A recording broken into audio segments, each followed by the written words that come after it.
Ladies and gentlemen, Dan Gargan here. Welcome back into Major League Journeymen. I'm here with my guys, Alan Gordon, Dax McCarty, fresh off a great result for Nashville SC. Dax, you know, I got to start with you, and I got to start with the flick heard round the world. It was so much fun to be getting texts about how good old man McCarty is. Did he really make that touch? Was that really him in the midfield?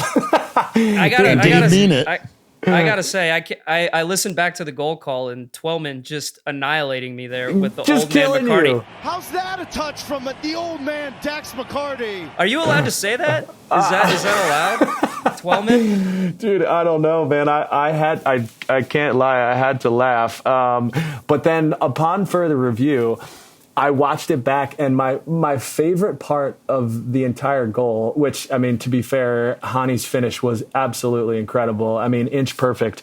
But it was after you flicked it, you turning around to 9 different directions and looking and was like, wait, did anyone see that? Who saw that? Who saw me do that? Dude, I was crying laughing watching this thing because you were just as surprised that it connected with as everybody else in the stadium.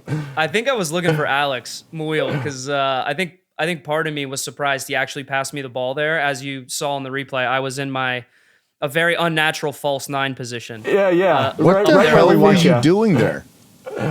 Listen, Gordo, when you get old, you just start to interpret space. You know, you interpret space differently. Read the game, right? Man. Hey, you read the game. To be fair, it was the right run. It was a beautiful run, and dude, a left-footed in between your legs flick. I mean, did you really mean to do that? Are you trying to do some kind of post-up play right here?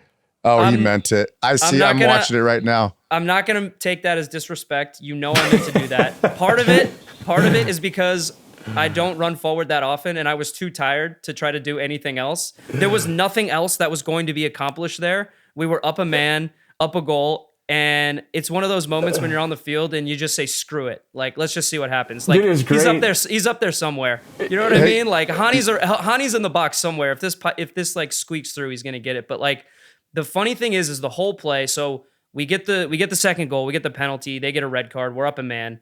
And in my head, I'm thinking, all right, this is a little bit of a transition moment here. St. Louis, as Gargs knows all too well, they're open, man. They play open, they high press, they get numbers up the field. And so in that moment, you know, Hani gets the ball in midfield, has a great turn, and he's got like 3 guys on him. And so initially, if you watch the replay, I'm just like there in the middle of the field looking to support him. Well, you checked a couple times, and he was like, "Nah, not." He was like, he was waving me off. He was like, "No, I'm good. I'm gonna switch field." So then I'm in the middle of nowhere, and I'm basically blocking his path to goal. So I say, "All right, I'm just gonna start running. Let's just see what happens if I start running forward." So then I start running forward. I think he's gonna play me the ball into my feet, so then I can go maybe 1v1 with the center back and lose it because I was already getting tired at that point. And then he keeps going. I find myself in the position when he passes the ball to Alex Muil. Hani is the type of guy, and I know we'll talk about him a little bit more. He's the type of guy that is so hungry for goals that he's just going to continue running at the goal, whether he has the ball or he doesn't. It doesn't matter if we're up a man and maybe we should slow the game down. Maybe we should put together 20, 30 passes in the opponent's half, take the sting out of the game a little bit. It's like, nope, I'm passing the ball forward. I'm running forward. Find me, or I'm going to yell at you, because that's the type. That's the type of form that he is in right now. So Alex passed me the ball, and yes, Gordo, it was intentional. You know, the old man. I'm trying to set myself up for maybe another couple years as like maybe a late game sub as a number 10. There we go. So just what they want. You fit that player profile perfectly. That's going to be the first highlight that I show Mike Jacobs. You know, when contract negotiations roll around, dude, and I want to be a 10. I just gotta say, dude, if we're being completely serious here, man, that the vision on that play is a 10 out of 10 because his run is kind of late, you know. And for you, I mean, it was a desperation flick. I get it. You're not taking that guy on one-on-one, but nope. We're gonna give you all the credit you deserve. That's a 10 out of 10, dude. Did you guys talk about? I mean, did you guys change your formation as you guys went up a player? Were you gonna get more advanced into kind of like the you know, an 8 or, you know, attacking 8 or maybe a reserved kind of 9. I'll give you an 8.9, not a 10. You know, were you going to play an 8.9? Gordo, I got to say, there was absolutely zero discussion about formation changes. That play right there was all vibes. That was it.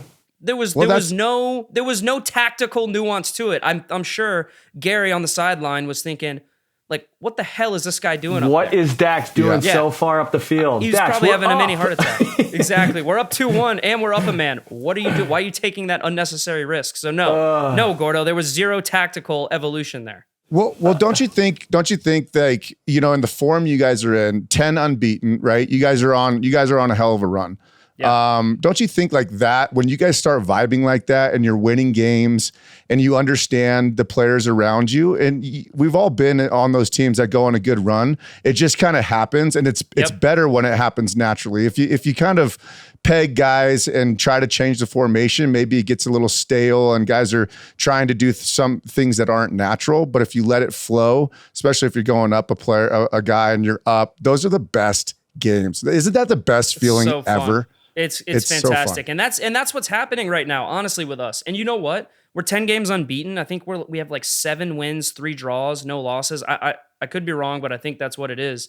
You guys are on fire. You're just in such a good way that even when you're not playing well, like we didn't play well last week against Toronto, all right? And we didn't do a pod, so we didn't cover it. But like we didn't play that well against Toronto, but we figured it out at halftime. We didn't have a good first half. We're down 1-0.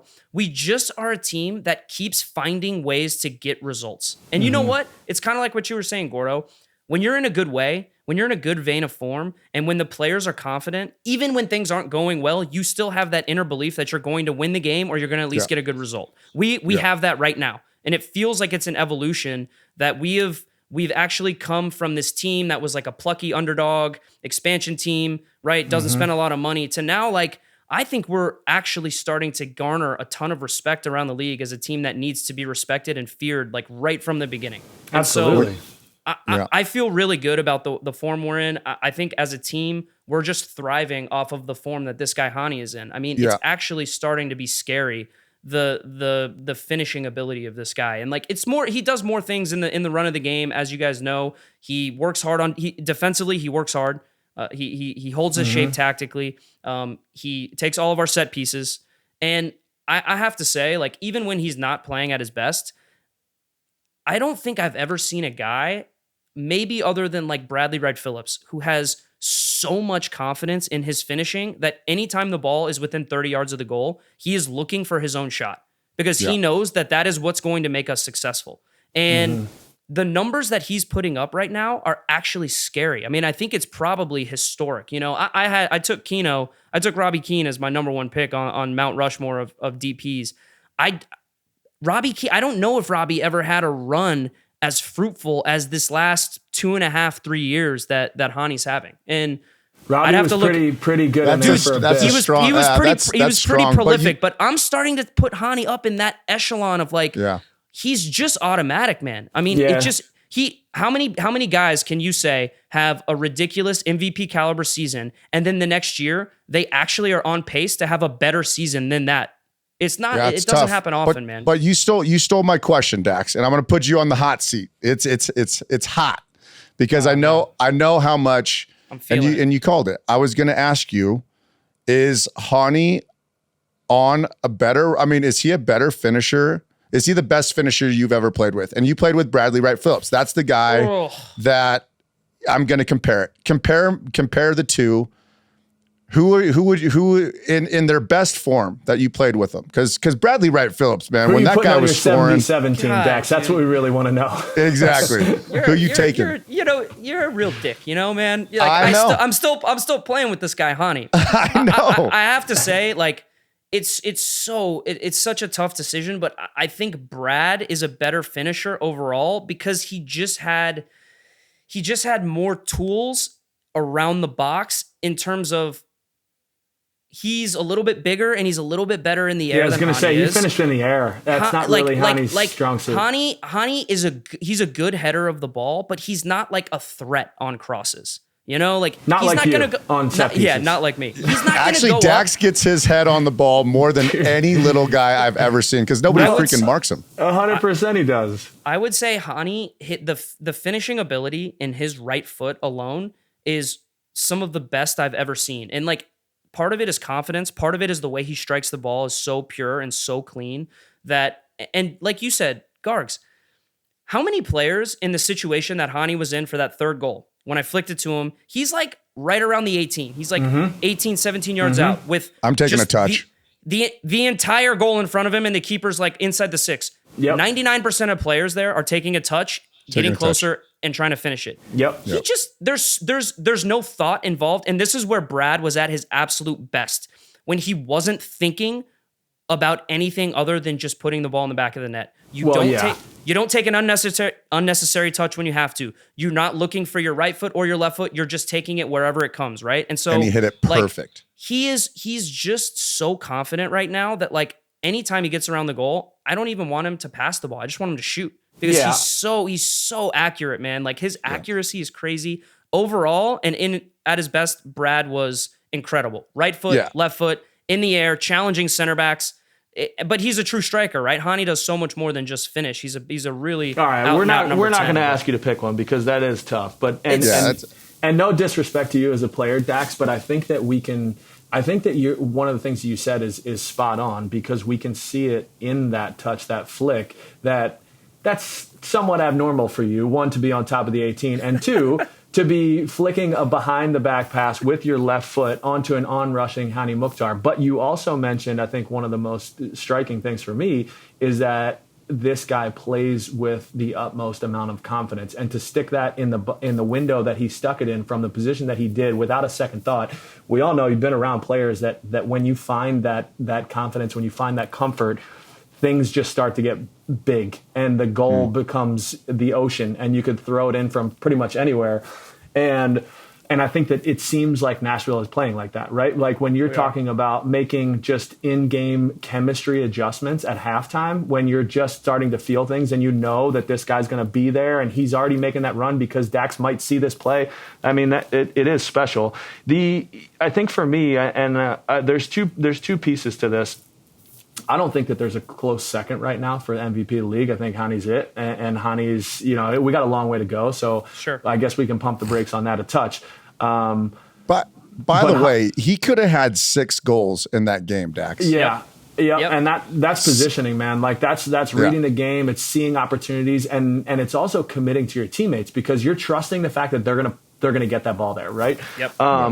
But let me ask you a question because this is I'd have to think that this is a question in your locker room right now. How do you add another designated player into this lineup? Oof, that's a good question, man. I think it has to be another attacking player, honestly. I think it has to be another guy that could potentially take the load off of Hani, even though, I don't even know if I want someone to take the load off him because it's successful right now. It's a recipe for success. And I have to give a shout out to Teal Bunbury right now, who's playing as a number 9, and even CJ Sapong before him. I know Hani would be the first one to say that the work that these guys are doing to open up space for him is invaluable because these guys are doing all the little things that don't show up on the stat sheet, right? Yeah. These guys are pressing center backs into mistakes. These guys are holding the ball up when we do play more direct. Like, look, we're not an LAFC. We're not a prime Barcelona. Like, we're very secure in who we are. And Gary Smith makes no bones about not being afraid to play direct and go long into a target striker. And this guy Teal, he's getting his head kicked in every single game fighting with center backs. But the more you do that, the more you keep doing that, the more you keep beating down that door, that opens up for space for a guy like Hani. So I think he'd be the first to admit that these guys are doing the dirty work. I just think that if you can get a little bit more goal production from one of our attacking pieces, right, whether it's a goal-scoring winger or whether it's another number 9 to help Teal out a little bit and not have to have him play so many heavy minutes, I think that's where you add probably a designated player.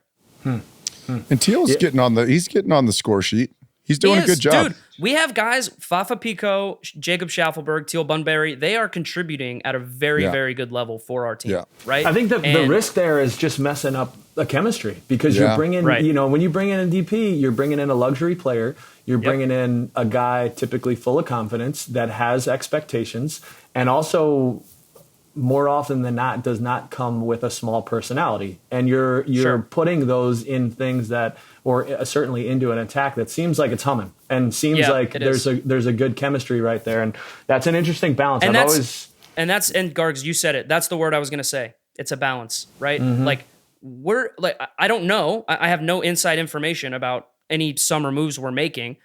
We're not the team that's typically going to go out and make a big splash, right? We're not Inter Miami. We're not signing Messi. We're not signing Busquets. We're not signing Luis Suarez, right? Like, if we are going to add a piece up top, in my opinion, it will probably be someone that our scouting department, our coaching staff is very familiar with, and someone that will fit the mold of what a striker has to do in our system for us to be successful. Now, if they can score goals, and they should be able to score goals if they're a DP, that's the cherry on top, right? They're going to have to continue to fit into that team ethos and that team philosophy, because that's something that I think has been a calling card of us. Like, even when we have designated players, if you're not going to work for the team, you're not going to play. We saw that with Ake Loba, and look, Gary Smith is not afraid, doesn't care what your status is, how much money you're making. If you're not going to fit into his plans of how a designated player or how a player that plays anywhere on the field fits in that scenario with the team, if you're not going to make us better, you're not going to play. So I think that they'll be very methodical about how they go about adding to this core of our team, because I think we're in a really good place right now, but I still think we have potential to do more and get better. So you have maybe the personal profile takes on a little bit more weight in the decision making, right? But let's be realistic. I saw a graphic the other day. Since May, most points since May: Cincinnati and Philly with 19, Kansas City, who we thought were left for dead, with 17, and Nashville with 17. You guys you go back a little bit further, you're on a little bit more of a run than them. There's two things there. One, let me ask you this question. Are you the best team in the Eastern Conference? Oh, that's spicy, Gargs. Yeah. You think you are? Right now, you're going to see a little bit of humility out of me. It doesn't happen often, but Cincinnati's the best team in the East right now. They're the best team in the league right now, and they beat us in Nashville. A good game, a close game, a game between two top teams, in my opinion. But it would be foolish of me to say, yeah, we're the best team in the East, when in reality, Cincinnati's the best team in the league, and they've proven that, because not only are they undefeated at home, they haven't dropped 1 point at home, I don't think. They're just getting results. Dude, on the they're road. methodical, but that's who the best teams are, and that's why I mentioned you in this conversation, as in you talked about this as well. You're picking up results in games that maybe you're not feeling the best in, and Gordo, that's when teams are their best. I think you're not playing at your level, but you still come out with 3 points, right? And I'm asking you that because something that you mentioned in terms of, Jacobs and what he has to do now as a GM. Nashville's also not this plucky little team anymore. They're not just a plod along and we're going to work really hard and we're going to get our results when we can get them. I think that narrative has changed. So you're not the underdog. And now it's okay, here we're the top, arguably the top team in the Eastern Conference, and we have the ability to add a massive chip. That's a different look. Correct. Yeah, I think this is a pivotal moment for this organization and the ownership group, where to see what they're going to do, right? To see if you guys are going to go for it and what that signing looks like, right? Is it a well-known player? Is it an older player? Is it somebody that's going to be young and maybe you don't know who he is, but he's going to really add to that squad?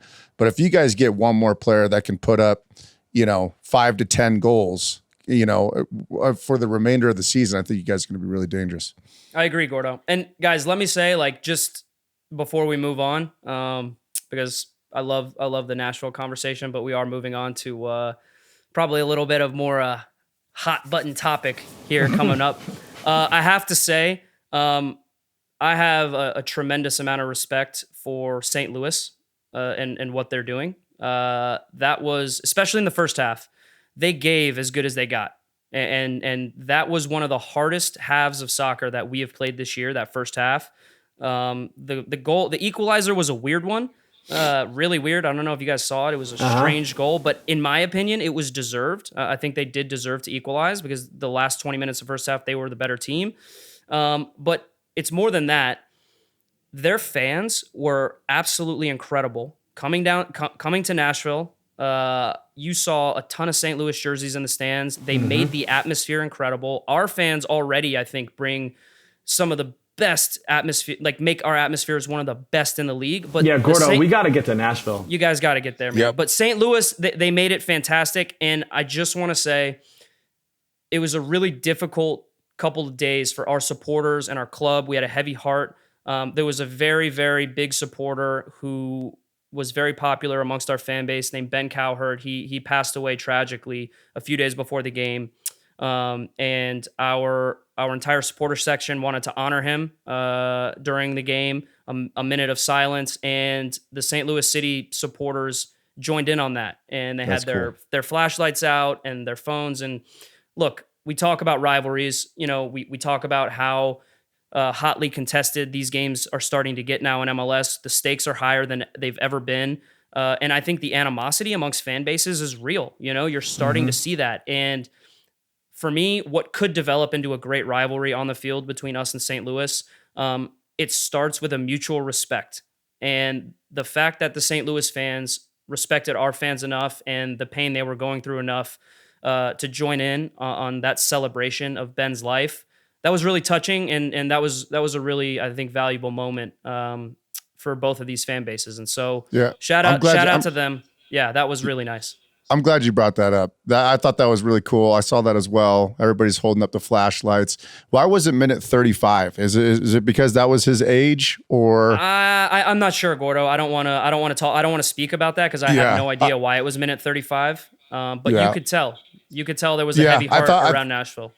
Yeah, that's really well said. I think every rivalry, we've talked about here in the past how fans have overstepped their boundaries, throwing things on the field, doing things of that nature. If you saw the U.S.-Mexico game, I mean, that was a disgrace. Too often these days, people are disrespecting the players and disrespecting the game on the field. And to start with a common respect or mutual respect, like you said, I think that's huge. That was cool, and he was a big part of the Outlaws. I heard as well, right? He's leading the drums and doing all that kind of stuff. So I mean, we need passionate fans in this country that are going to. I mean, that's what makes it great for us. You know, we keep talking about these supporter sections that are doing it the right way, right? And I think he was one of those guys. I'm not going to pretend to know much about him other than what I've heard, and he'll be missed in our game because we need more of those people to support us. He's the type of guy that it's the reason why you play the game, and the reason why you play so hard for your fans and your supporters, because they care. Those are the people that care. It is their livelihood. They find value in the family and the community that a supporter section for a club can bring. And so, obviously getting the win was extremely important, but in the grand scheme of life, very, very secondary to what occurred there. Sure. So shout out to St. Louis and your fans. Thank you. Well said. Well said. Yeah, we talked a little bit about the environment that St. Louis has created here down at City Park and what the organization has done. But St. Louis has got good people. Number one, they're good Midwestern folk that are family oriented. But number two, they love the game. I mean, genuinely love the game, and they are falling in love with St. Louis City pretty quickly.